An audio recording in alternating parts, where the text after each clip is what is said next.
That night, alien assassin knocked. HFY Sci-fi Story. The diplomatic courts of the Astral Union were notorious for their cold procedures and colder emotions. Species from 31 star systems filed into marble-white chambers where justice moved like a machine, silent, absolute, and terrifying. But on this day, the machine jammed, because a single human refused to let it turn. The chamber's vast crystalline ceiling reflected the tense glow of blue lanterns as Susan Hales stood alone at the central dais. She was tall, sharp-eyed, with an expression honed by 1,000 sleepless nights. Her hands trembled, yet her voice carried the weight of iron. "You will not execute my sister." Gasps rippled across the benches. The prisoners' gallery stirred. Human defiance was common, yes, but openly challenging a verdict of the Union? Unheard of. Her little sister, Mira, barely 17, knelt in magnetic restraints behind her, terrified, confused, wrongfully accused of sabotaging a Varkun cruiser, an act punishable by immediate termination. At the bench, the three-eyed Varkun magistrate hissed, "Earthborn, stand down! Your species does not possess the authority—" "Then borrow mine," Susan said. "I invoke Clause 9. The chamber froze. Clause 9. A dormant, nearly mythical law that allowed a human diplomat to challenge execution if they believed an interstellar injustice would destabilize peace. A law never meant to be used. A law the Union hoped everyone had forgotten. The magistrate's pale throat pulsed in irritation. "Clause 9 requires evidence." "I have it," Susan said, lifting a holotab. "My analyst traced the sabotage code to a mercenary fleet outside the Threx belt. Mira was framed." The hologram blinked to life. Patterns, timestamps, unmistakable signatures of the mercenary syndicate, Black Star Apex. The audience murmured violently. In the back row, a man with sandy hair and a black tactical jacket watched Susan with a steady expression. Evan Cross, field commander for human off-world security. Calm, calculating, ready for violence if diplomacy failed. The magistrate examined the evidence, mandibles clicking faster and faster. Finally, it spoke. "Clause 9 is upheld. The child is released." Mira cried in relief. Susan exhaled, slow, shaking, like someone who had been holding her breath for 2 years instead of 2 hours. Humanity had won. For now. But peace never lasts long in the Astral Union. Night settled over the diplomatic quarter of Valen Prime. Soft indigo skies and the faint sulfur glow of 3 moons. Susan's apartment sat high above the metallic gardens, quiet except for the low hum of hover lanes below. Inside, Mira slept for the first time without shackles. Susan sat at the kitchen counter, head in her hands. Evan stood by the window, a silent guardian. "You made history today," he said. "It doesn't feel like victory." Susan's voice broke. Someone wanted her dead. Someone inside the courts. Evan didn't deny it. Before he could say more, every light in the apartment flickered. A whisper of static, a chill, unnatural, predatory, crawled across the room. Susan straightened.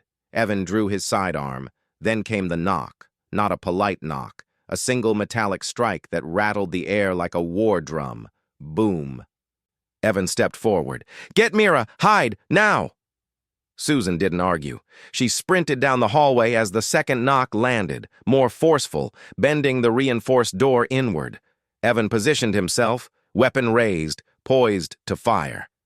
"Identify yourself!" Silence answered.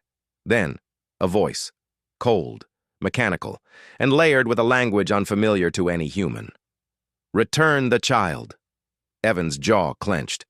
"Over my dead body." "Acceptable." The door exploded inward. A towering figure strode through, 7 feet tall, plated in obsidian armor that shimmered like oil on water. Its skull-like helmet reflected nothing. 2 sickle-shaped blades extended from its wrists with a whisper of molten heat. A Threxian Reaper. Contract killers of the Outer Rim. creatures hired only when someone wanted a problem erased completely. And they never missed a target. Evan fired. Plasma tore across the creature's shoulder. But the alien moved with inhuman speed, dodging aside and sliding across the floor like liquid shadow. Blades flashed. Evan blocked with an energy baton, sparks screaming in the air. "Give me the girl!" "Not happening," Evan growled, shoving the creature back. Susan emerged from the hallway, eyes blazing, fear buried under protective fury. The Reaper rotated toward her, blades rising. "You invoked Clause 9. Unacceptable interference. The child dies tonight. You die now." Susan didn't retreat. "I don't care what contract you carry," she said. "You don't touch my family." The creature lunged, but Evan tackled it sideways, both crashing into the wall. The alien roared, slashing wildly, cutting deep gouges through steel. Susan grabbed Mira and pulled her behind a shielding pillar. "Stay behind me," she whispered. Mira trembled. "Why won't they stop?" "Because humans don't bend," Susan replied. "And that scares them." Evan's fight turned desperate. The Reaper, wounded but unstoppable, threw him across the room. Evan slammed into the table, coughing blood.